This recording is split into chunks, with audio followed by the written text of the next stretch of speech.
Okay, Ben, just real quick request. I know you've probably never had this, but can you do the interview how you coach? Can you get rid of these pesky sandals, please? Well, my feet were starting to get cold, so we usually have sandals in the summer. We got slippers just in the winter. Cleveland's terrible in the winter, too. I don't know if you guys know that. Awful. Okay. So here's the thing. You like to coach with no you fight. You're gonna be fighting, right? With no shoes on. No shoes on, right? Yeah, natural. Did your fight get moved? I did. I'm March 2nd now. Same opponent. The whole card got canceled on January 26th, so we had to move.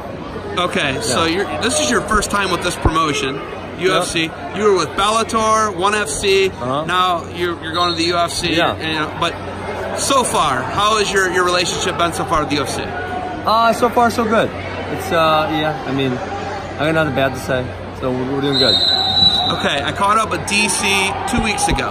Okay. Oh, Ironman. Yeah. Okay. I didn't. And something I pointed out to DC is like Aaron Judge and LeBron James. They don't coach youth sports. They don't coach high school sports. Yeah. You're a pro athlete. You coach sport. Yeah. Okay? Do you think that's indicative of wrestling? Is that it's like you and DC are the only guys really doing it right now?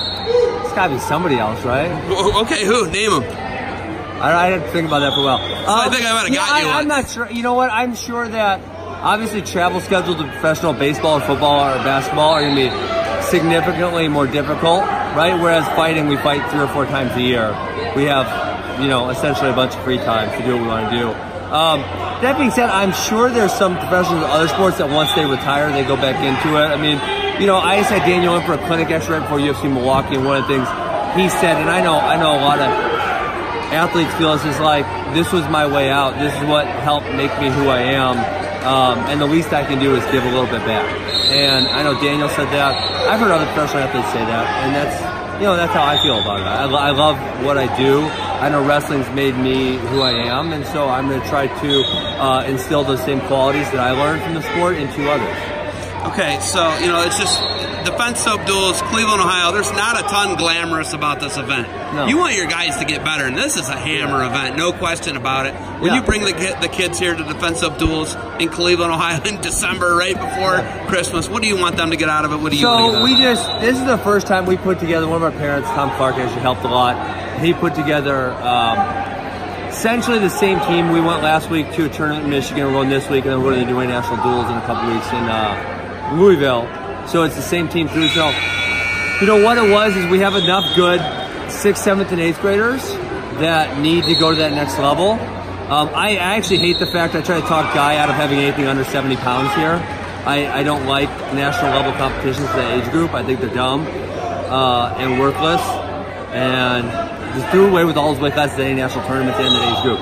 So, what we're keying on are the 6th, 7th, 8th graders, getting them ready to have success. I mean, I think 5 of our guys on our middle school team right now will probably be wrestling at Fargo. And essentially, that 15-year-old, that's for us, that's kind of the start of their journey towards higher level success. And so, those kids who are, we want to get them ready for the Fargos and that kind of stuff. And so 6th and 7th, 8th grade, that's kind of where we start gearing them up a lot. And that's kind of what we're doing here. Okay, so balance in your life, I know it's really difficult. You got a couple kids. How many kids you got now? 3? I got 3. You got 3 kids. Yeah. You finally had a boy, right? And the 3rd one's a boy.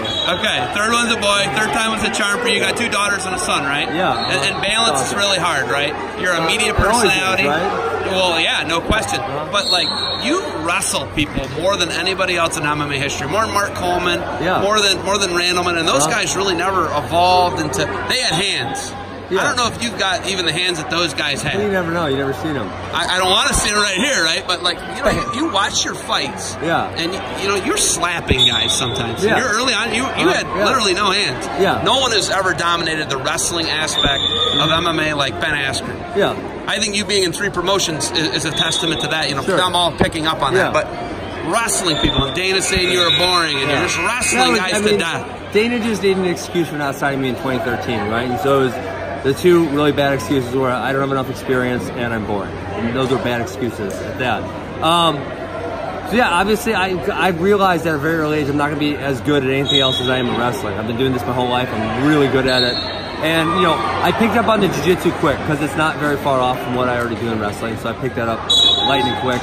And I've incorporated that where it's necessary. I've also, the other thing that people, I don't know, say they don't give me credit for, but and realized that I've also taken parts of folk style wrestling that are very efficient for mixed martial arts and put them in, right? Early in my career, I was doing jiu-jitsu when I got on the ground, and then I thought, well, this is stupid. I can do a folk style wrestling move that I know like the back of my hand, and it's going to be just as good as this other move. And so I started employing folk style wrestling tactics on the ground, and it became very efficient, very effective. And so especially if you watch really probably Carl Amasu fight on, that was, you know, and I won the belt 18 months after I started fighting. So to your point, I didn't know what the hell I was doing. You really did. I didn't. I had no idea. But so, you know, the Amasu fight kind of past that, maybe even Douglas Lima a little bit, I'm starting to employ a lot more folk style techniques when I hit the mat, and that became really effective. And so, another thing is, you know, I don't get credit for is I am not a bad stand-up fighter. I just choose not to use offense to stand up. I use defense to stand up. I don't get hit, right? I have great defense. So I was lucky enough to go to Rufus Sport, which had a whole bunch of great kickboxers, and they were trying to punch me and kick me and do everything else to me. And so I learned how to have great defense so they could do that. And I was smart enough to know from an early age, if I don't get hit hard, I'm not going to lose fights. There's no one in the world that's going to control position on me and stop my takedown for 15 minutes straight. It's just impossible. Right? 25. Well, it's 15 25 now, right? Yeah, well, wherever hopefully, we're at, right? Yeah. Right? That's the goal. Well, I'm at 15 this fight, but sure, yeah, fair enough. So I learned if I don't get hit, I'm not going to lose. It's really simple. So my stand-up is defensively everything's defensively predicated, and then how do I bridge the gap to get my hands on you and then take you down and beat you up? Okay, so wait, are you 34? 34, I'm getting old, yeah. 34, okay, and I said, hey, you got a guy who's older. You said, I'm old. Yeah. Lawler's old. He's a little older, yeah. Right? But, like, how many more years do you have of this, and how many more years of course coaching is the thing? Well, I mean, I tried to retire once already.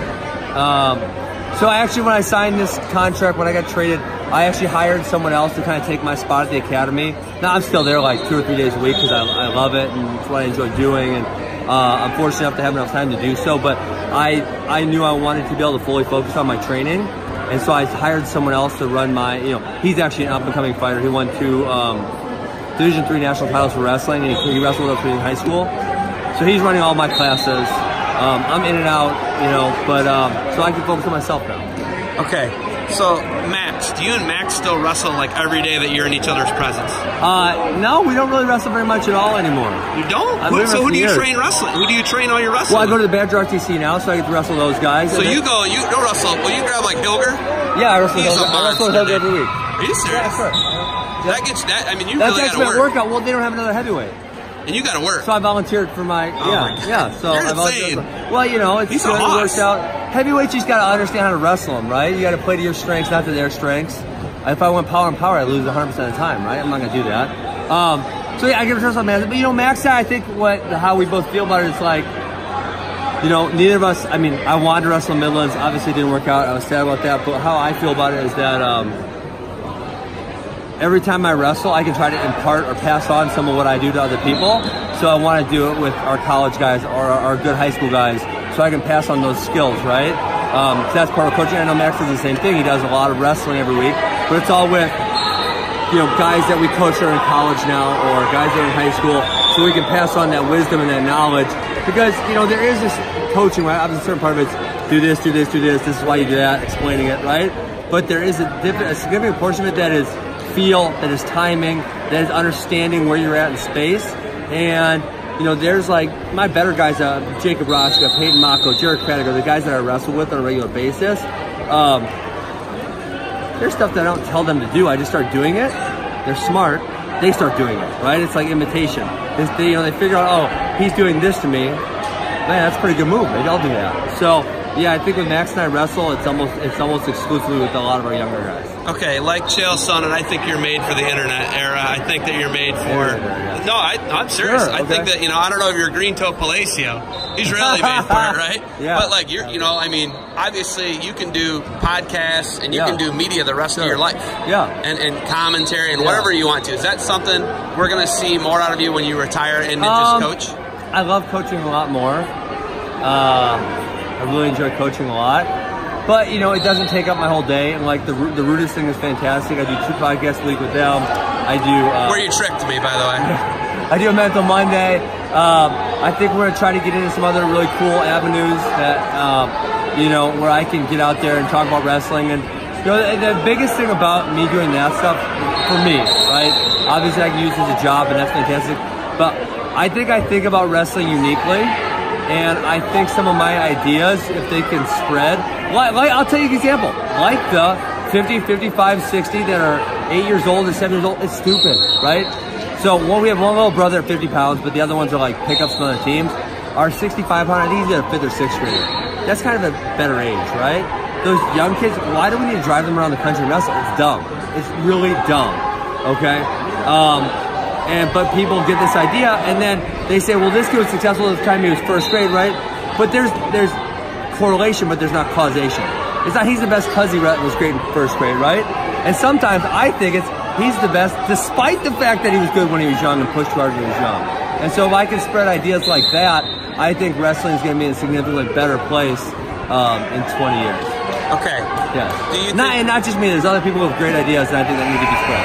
Could we see you coaching MMA? You know, DC will coach a little MMA, but he's gonna do wrestling, right? Yeah. It's your base. Yeah. Will we ever see another guy in the next 10 or 15 years dominate with just wrestling skills that you have? Absolutely. You know, I was disappointed that I thought Ed Ruth was gonna be that guy. He's lost his last fight, which is kind of disappointing. But I think more now than ever, there's really good wrestlers going to MMA. I hear Bo Nickel's going to give it a try. That might be a rumor, but I'd like that. That'd be sweet, right? So I think there's going to be more and more good guys giving it a shot, especially as the senior level wrestling, the income has got better, so guys are sticking, you know, like Kyle Dake and David Hill, they're sticking around longer. Jordan Burroughs, right? You probably would have, I would have stayed, I never would have fought. Cycle, probably another quad, right? I never would have fought. I would have wrestled forever. That's crazy. That blows my mind. So, what? This is live. This is Quentin. He's a nice kid. He's 105 pounds. And he's looking for the bathroom. Which I'm sure is like, answer that question. Quentin, go find the bathroom. All right, hey. All right, see you. You guys are coaching. Not yet. Let you go. He can find the bathroom. He's 8th grade. If he can't find the bathroom himself, he's in trouble in life. What the hell are we talking about? Oh, wrestlers. Good wrestlers. So, yeah. So, with these, you know, David Taylor, you guys sticking around. I want to say clogging up the system, right? Good problem. It's a good problem. But there's going to be younger guys who aren't going to be able to make the team because they're behind Dake and Taylor and Snyder and Cox and these guys, right? So it is going to clog up the system. So some of that overflow is going to go to MMA. So I think we got Pico. He's 20. Well, he's obviously not the prototype you're talking about. Pico's got amazing hands. He's got amazing hands also. You're talking about a wrestler. So I think Bo Nickel could do it. Logan Stone is the guy who uses a lot of wrestling. He's like 10-0, maybe. So athletic. 8-0, 9-0, something like that. Like, that guy's athletic, man. But he's a great scrambler, good wrestler. So yeah, I think we're going to continue to see a lot of wrestlers go that avenue for a while. All right, you got anything else for me? No. I might grab you again later. I want to get you maybe in a bad mood later. I'm getting a bad mood. We're wrestling. Okay, where are you guys? 10:22. So they said we'll be headed by 5 o'clock. I find that to be highly unlikely. Okay. Then I'll grab you after That's okay. Anger. We're in for the long haul. And that's it. Driving or flying? I flew here. I'm gonna drive back from my parents. You're a road I had to get my workouts in yesterday. So. All right. Hey, thanks for the time. Good luck to you guys. All right. Appreciate it.